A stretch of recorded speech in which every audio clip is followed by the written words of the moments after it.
Hello everybody, and here's a warm welcome back to the Incredible channel. Today we are going to be discussing the subject of fractions.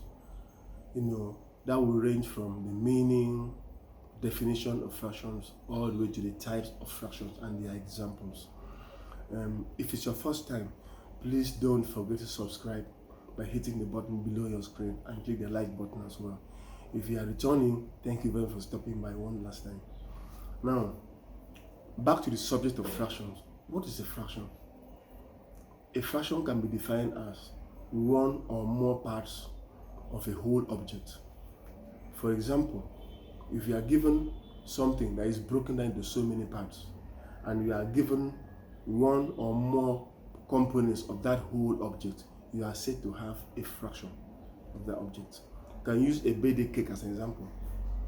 Someone cuts a birthday cake into 4 parts, and you are given 1. That means you have 1 out of 4 of the entire cake. So in fraction, you have 1 out of 4 or 1 over 4. Now, written in fractions as 1 over 4, the name we give to the item over the bar is the numerator, and the name we given to the item underneath the bar is the denominator. Remember, if you have a fraction, there's a component up and a component down, separated by a bar in the middle. So once again, the item on top is called the numerator, and the item below is called the denominator. Now, having said that, we want to go into the types of fractions we can have. We could begin by a simple or proper fraction.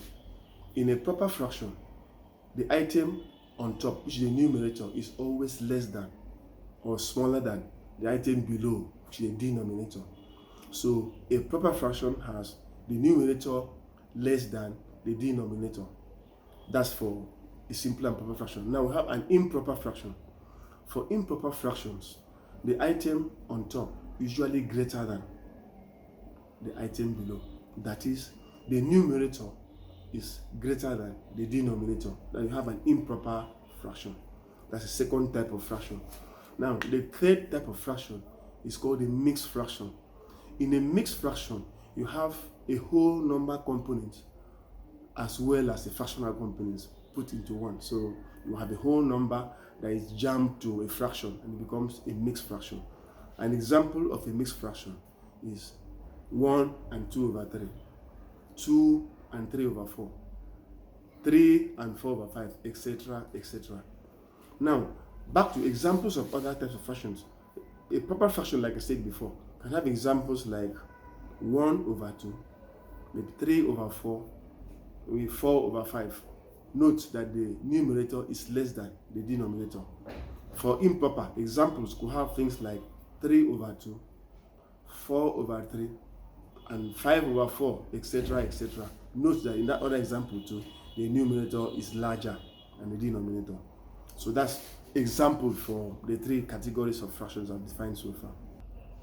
So having said that, another type of fraction is called the decimal fraction. Now, in the decimal fraction, the numerator is always expressed in terms of 10.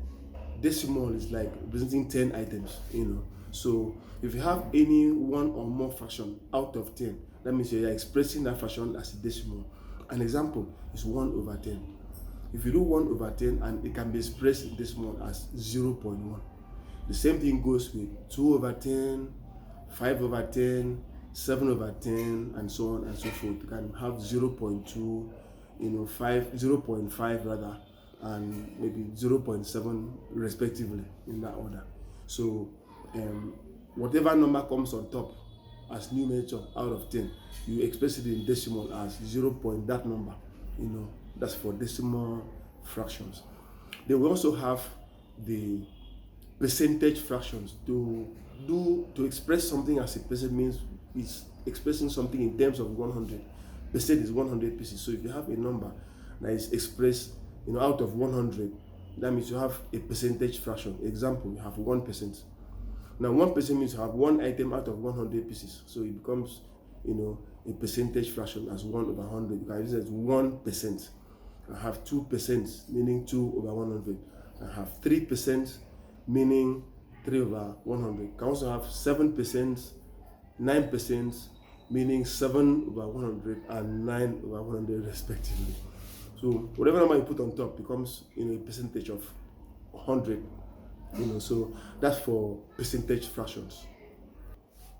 So like I said before, we have equivalent fractions as well. And equivalent fractions are fractions that could be the same if the higher ones are reduced to their lowest term. For example, have a fraction 1 out of 2. Another fraction 2 out of 4. If you reduce 2 over 4 to the lowest term by cancelling the numerator and the denominator by 2, it becomes reduced to become 1 out of 2, which is the same thing as the initial fraction we had of 1 over 2. So you can actually have a block of fractions, which when reduced to the lowest term can result in one of them. Examples, you can have 1 over 2, it's the same thing as 2 over 4, it's the same thing as 3 over 6, and of course the same thing as 10 over 20. All of the later ones, when reduced to their lowest term, can come back into 1 over 2, and that's what makes them equivalent fractions. And then we want to discuss reciprocals of fractions. A reciprocal of a number is 1 over that number. You have a fraction, example of 3 over 4, and we ask to find the reciprocal of 3 over 4. That means you're going to do 1 divided by 3 over 4. If you do that, that means that there's going to be a flip on both the numerator and the denominator. That is, the number on top goes down, the number down goes up, and it becomes like an upside down thing. So when you have 3 over 4 and you take it to a reciprocal, it now becomes 4 over 3, because the denominator gets to become the numerator and the numerator gets to become the denominator.